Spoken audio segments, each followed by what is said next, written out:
On m'appelle Nkulu Numbi Douglas.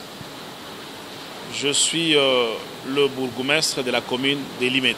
Les élections, c'est le mode de désignation des dirigeants qui est prévu dans notre constitution. Beaucoup de gens pensent que les élections s'arrêtent au jour même des élections. Mais il y a, si vous interrogez les techniciens des élections, ils vous parleront de la période préélectorale, la période électorale et la période post-électorale. Tous ces processus se déroulent sur un territoire, sur une juridiction qui est d'ailleurs aujourd'hui même une circonscription électorale. La commune, c'est la circonscription électorale, n'est-ce pas, de la députation provinciale. À ce titre, parce que le bourgmestre est l'autorité numéro 1 qui représente et le président de la République et l'État, à ce niveau-là, il a la responsabilité d'être une bonne administration électorale dans sa juridiction. Ceci commence même par la sécurisation des sensibilisateurs, la sécurisation des opérations d'enrôlement, la sécurisation, n'est-ce pas, des personnes même qui font cet enrôlement, de l'équipement même, et surtout la garantie, n'est-ce pas, à ce que les opérations elles-mêmes électorales puissent se dérouler dans la tranquillité. Mais tout cela, il faut mettre ça sur ces trois phases-là. Préélectorale, élection proprement dite, et la période post-électorale, ça veut dire lors de la proclamation des résultats, il y a des questions, j'espère qu'on y arrivera, liées au maintien de l'ordre public et de la tranquillité. C'est encore là un des rôles majeurs pour tout bourgmestre. Lors du processus électoral, la police a la responsabilité de la sécurité.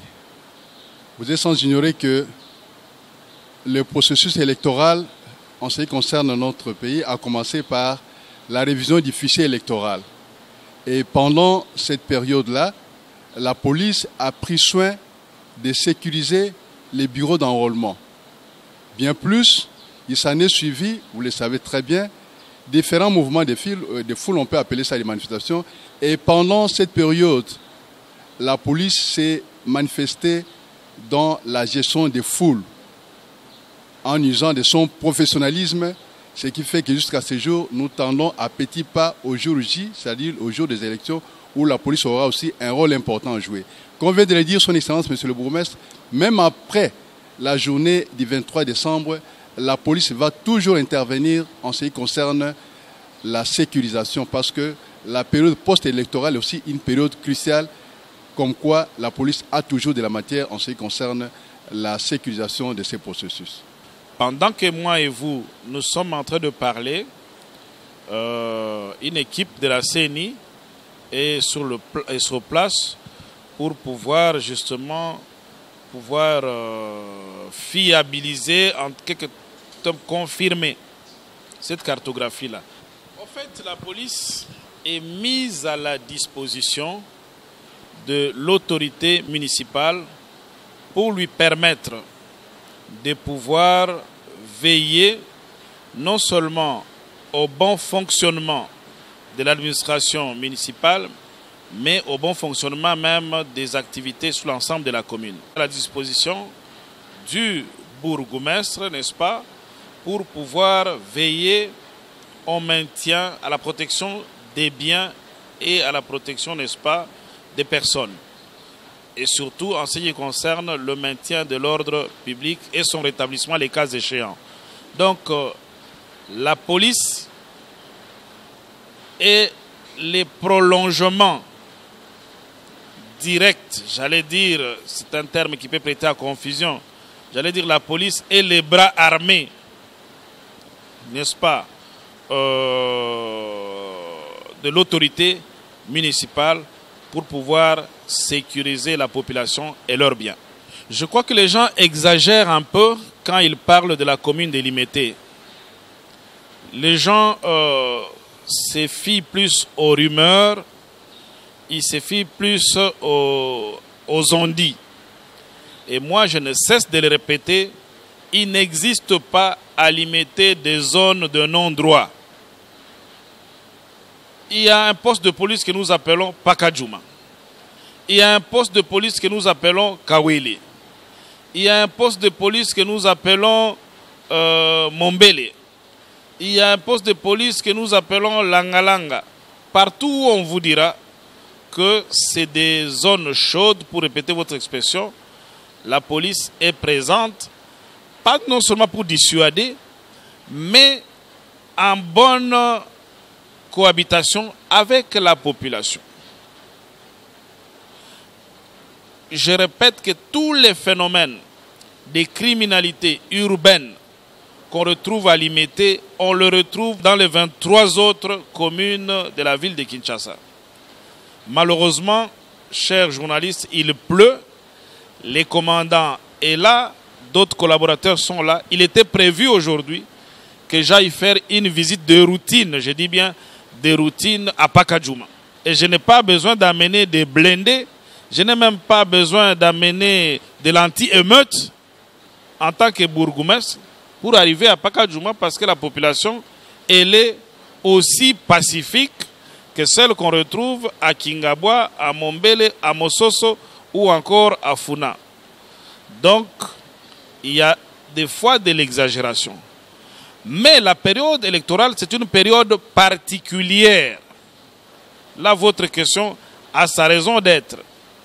Comment faire que là où il y a promiscuité, là où il y a une grande population concentrée, permettre à ce que les opérations électorales se déroulent bien? Comment permettre à ce que tous les candidats, à quelque niveau que ce soit, puissent battre campagne pacifiquement dans certains quartiers, dans certaines localités? Comment permettre à ce que les candidats des uns et des autres ne puissent pas se mener une guerre? C'est là que le rôle du bourgmestre devient important. C'est là que le rôle de la police, particulièrement territoriale, mais aussi même la police d'intervention, devient importante. Vous le savez, les policiers ont été formés. Je crois qu'ils le sont encore pour voir comment ils peuvent travailler pendant cette période. Mais on n'a pas que la police. Nous avons aussi les non-apparents. Donc, nous réunissons toutes les informations. Nous sensibilisons aussi la population à pouvoir, n'est-ce pas, tolérer. C'est une période où, d'ailleurs, la police est en alerte, vous le savez. C'est une période où, pendant la campagne, pendant les jours de la police va être en alerte, ça signifie qu'elle va travailler 24 heures sur 24. Aujourd'hui, la police n'est pas en alerte. Mais c'est sûr que dès qu'on va passer à la période chaude, nous serons en alerte. Nous allons augmenter notre mobilité. Ça signifie que l'autorité municipale prendra toutes les dispositions pour que la mobilité et la communication, surtout de la police territoriale, soient plus dynamiques. Il convient de souligner que le mode de fonctionnement de la police actuellement, c'est la police de proximité. Nous ne sommes pas surpris par tout ce qui peut arriver, parce que déjà, nous sommes en contact permanent avec nos populations, avec la population que nous sécurisons. Parce que dans le cadre de la police de proximité, nous procédons aux opérations de sécurisation avec la population elle-même, dont rien ne nous échappe, quelle qu'en soit la situation. Dans la mesure où nous sommes en contact permanent avec la population, nous sommes en mesure de faire face à toute situation. Rassurez-vous, la police est professionnelle, nous l'avons prouvé à plusieurs égards et nous sommes là pour faire aboutir en toute douceur le processus électoral en cours. Bon, il convient de souligner que nous sommes un commissariat de police. En tant que tel, nous avons mission d'exécuter toutes les instructions de la hiérarchie. À l'échelon où nous nous trouvons de commandement, nous n'avons pas à faire une barrière nette entre police administrative et police judiciaire. Nous travaillons en synergie. Et les missions qui portent sur la police administrative, notamment en ce qui concerne la gestion des foules, qui occasionnent par la suite les missions de la police judiciaire, nous cumulons tout ça. Parce que rassurez-vous, un commissariat de police, c'est le niveau d'exécution de toutes les instructions de la hiérarchie de la police. Quand j'ai parlé tout à l'heure de la police de proximité, il faut entendre par là le fait que la police est avec sa population en tout moment et en tout lieu et en toutes circonstances. La circonstance du processus électoral est une circonstance particulière. Jamais la police ne peut rester dans son camp et laisser sa population dans ce processus seul. Il y a eu révision du fichier électoral. Ça a drainé la foule. La police a mission d'être là où se trouve la foule. Parce que dans nos attributions en tant que police administrative, nous avons la mission de gérer la foule. C'est-à-dire quoi? De maintenir l'ordre public et de chercher à le rétablir quand elle est troublée. Allez-y comprendre que cette mission-là ne peut pas s'exercer si nous sommes indifférents là où se regroupe notre population. Les bureaux de vote ont drainé du monde. Il était indispensable que la police soit là. Non pas pour déranger la population. La population doit comprendre que partout où elle se regroupe, elle a besoin de sa police. Parce qu'on peut assister à des dérapages. Même pas ça, mais la présence de la police rassure. C'est pourquoi j'ai dit que nous faisons la sécurité de la police et de la population et de ses biens avec la population elle-même. Elle doit donc accepter et tolérer la présence de la police à côté d'elle. La population doit étroitement collaborer avec sa police, même en cette période du processus électoral. La police ne travaille pas dans le bureau de vote. N'allez pas associer la police dans les opérations qui se passent dans un bureau, qu'il s'agit d'un bureau d'enrôlement ou bien dans un bureau de vote. La police est dehors pour rassurer la population qu'elle peut aller dans ces opérations-là librement. Elle peut aller se faire enrôler librement, elle peut aller voter librement. Quant à ce qui se passe dans les bureaux, là, ce n'est pas le problème de la police. La police a mission de rassurer notre population et de sécuriser cette population pendant qu'elle va dans ces opérations-là. Vous me demandez de dire quelles sont les étapes les plus importantes dans un processus électoral. Je suis tenté de répondre que toutes les étapes sont importantes, dans la mesure où, si l'on négligeait une étape dans ce processus, cela peut déjà hypothéquer, n'est-ce pas, les résultats.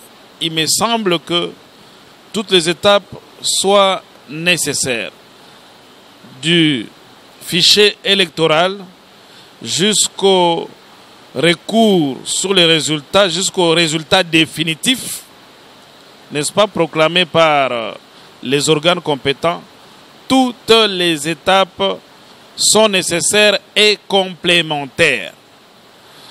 Quelle étape en sommes-nous? C'est que je sais, c'est qu'à Limete, on est à l'étape de repérage des centres et bureaux de vote et recrutement des agents électoraux.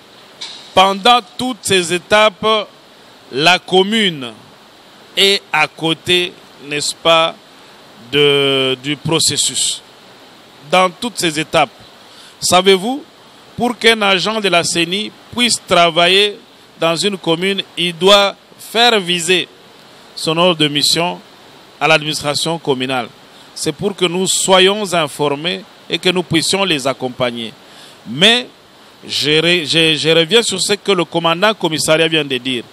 Nous n'interférons nullement dans les travaux de la CENI pour leur permettre de faire leur travail. Nous ne leur demandons même pas quel est le contenu de ceci, quel est le contenu de cela. Et le rapport, ils ne le font pas à nous. Mais beaucoup de choses peuvent se passer lorsque vous descendez dans une commune. D'où la nécessité, non seulement d'avoir visé l'ordre de mission à l'administration centrale, mais même auprès de la police la plus proche, les cas échéants auprès du bureau de quartier. C'est juste un partenariat parce que nous avons, nous en tant qu'autorité municipale, l'obligation, n'est-ce pas, de pouvoir assurer non seulement l'ordre public, mais aussi assurer, n'est-ce pas, à toute personne qui se trouve dans notre juridiction, lui accorder la sécurité nécessaire. Et à plus forte raison, lorsqu'elle est munie d'un ordre de mission. La police n'est pas dans le bureau de vote. Elle est en dehors du bureau de vote pour permettre que des troubles ou des désordres, pour parler simple, ne puissent survenir lors des opérations. Ça, c'est le jour du vote. J'espère, la question, c'est le jour du vote. Mais mon ami, et si jamais il y a un cas avéré de fraude, donc la police,